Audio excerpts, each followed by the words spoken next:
Mungkin sebagian dari kalian sudah tidak sabar ingin mengetahui apa saja fitur baru dari iPhone 16 dan seberapa besar hype-nya. Namun yang tidak kalah penting adalah bagaimana keputusan untuk membeli gadget terbaru ini bisa mempengaruhi kondisi finansial kita, terutama bagi kalian yang masuk dalam generasi Gen Z. Di video kali ini kita akan membahas topik yang cukup hangat dan relevan, yaitu bagaimana peluncuran iPhone 16 berdampak pada keuangan generasi Gen Z. Jadi mari kita mulai. Pertama-tama, mari kita pahami dulu karakteristik dari generasi Gen Z dalam hal konsumsi teknologi. Gen Z yang merupakan kelompok usia yang lahir antara tahun 1997 hingga 2012 dikenal sebagai digital native. Mereka tumbuh bersama teknologi sehingga tidak mengherankan jika gadget menjadi bagian yang tak terpisahkan dari kehidupan sehari-hari mereka. Menurut berbagai survei, Gen Z sangat peduli dengan gadget yang mereka miliki. Smartphone khususnya menjadi perangkat utama untuk berkomunikasi, mengakses media sosial, hiburan, bahkan untuk bekerja dan belajar. Tak heran setiap kali ada peluncuran produk baru dari merek-merek besar seperti Apple, hype-nya selalu luar biasa. Namun ada sisi lain dari tren ini. Meskipun teknologi menawarkan banyak manfaat, biaya yang harus dikeluarkan untuk mengikuti tren ini juga tidak sedikit. Harga untuk produk terbaru seperti iPhone 16 yang akan diluncurkan bisa mencapai puluhan juta rupiah. Pertanyaannya adalah, bagaimana keputusan untuk membeli gadget terbaru ini mempengaruhi keuangan Gen Z?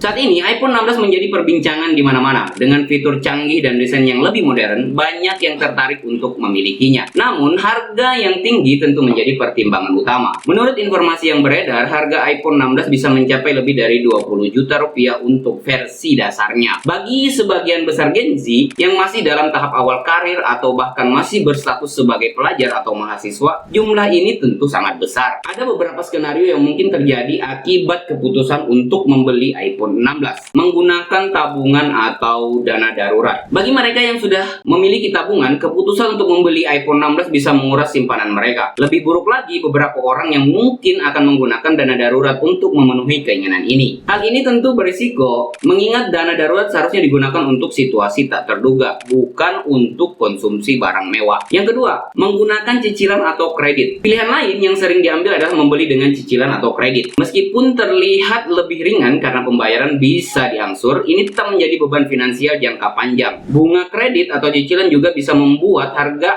akhir dari yang dibayar jauh lebih tinggi dari harga awal. Yang ketiga, menunda atau mengorbankan kebutuhan lain. Untuk memenuhi keinginan membeli iPhone 16, beberapa orang mungkin memilih menunda atau mengorbankan kebutuhan lain. Misalnya, mengurangi pengeluaran untuk makan, hiburan, atau bahkan pendidikan. Ini tentu bisa berdampak pada kualitas hidup dan kesejahteraan secara keseluruhan. Selain faktor finansial, ada juga faktor psikologis yang mempengaruhi keputusan untuk membeli iPhone 16, yaitu FOMO atau Fear of Missing Out. Gen Z seringkali merasa takut tertinggal jika tidak memiliki gadget terbaru. Fenomena ini didorong oleh tekanan sosial dan media, di mana memiliki barang terbaru dianggap sebagai simbol status dan prestis. Media sosial memainkan peranan besar dalam memicu FOMO ini. Ketika kita melihat teman-teman kita memamerkan iPhone 16 baru, mereka di Instagram atau di TikTok ada dorongan untuk mengikuti, agar tidak merasa tertinggal. Padahal keputusan ini seringkali tidak berdasarkan kebutuhan, melainkan keinginan untuk diterima dalam lingkungan sosial. FOMO ini bisa berdampak negatif pada keuangan pribadi. Banyak yang akhirnya membeli sesuatu yang sebenarnya tidak mereka butuhkan, dan pada akhirnya menyesali keputusan tersebut ketika merasa keuangan mereka tertekan.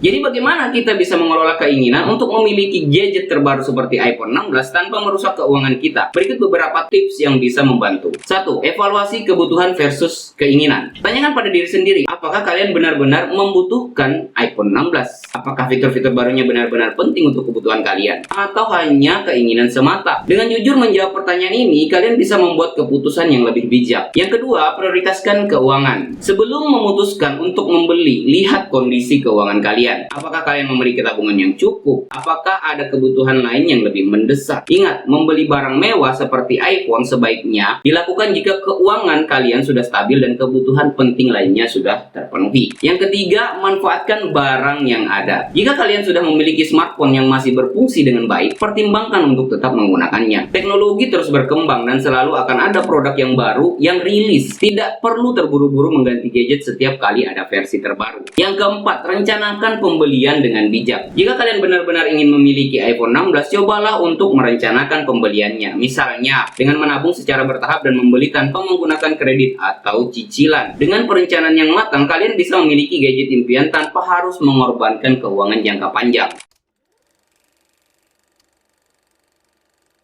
Membeli gadget terbaru seperti iPhone 16 memang bisa memberi kepuasan tersendiri. Namun penting untuk diingat bahwa keputusan ini tidak hanya berdampak pada saat itu saja, tapi juga pada saat kondisi finansial kita di masa depan. Bagi Gen Z yang masih berada di awal perjalanan finansial, menjaga keseimbangan antara mengikuti tren dan menjaga keuangan adalah hal yang sangat penting. Dengan perencanaan yang baik dan pengelolaan keinginan yang bijak, kita bisa tetap menikmati teknologi tanpa harus mengorbankan masa depan finansial kita. Semoga pembahasan kali ini bisa memberikan perspektif baru dan membantu teman-teman dalam mengambil keputusan yang bijak. Jangan lupa untuk like, share, dan subscribe agar tidak ketinggalan video menarik lainnya di channel ini. Terima kasih sudah menonton dan sampai jumpa di video berikutnya.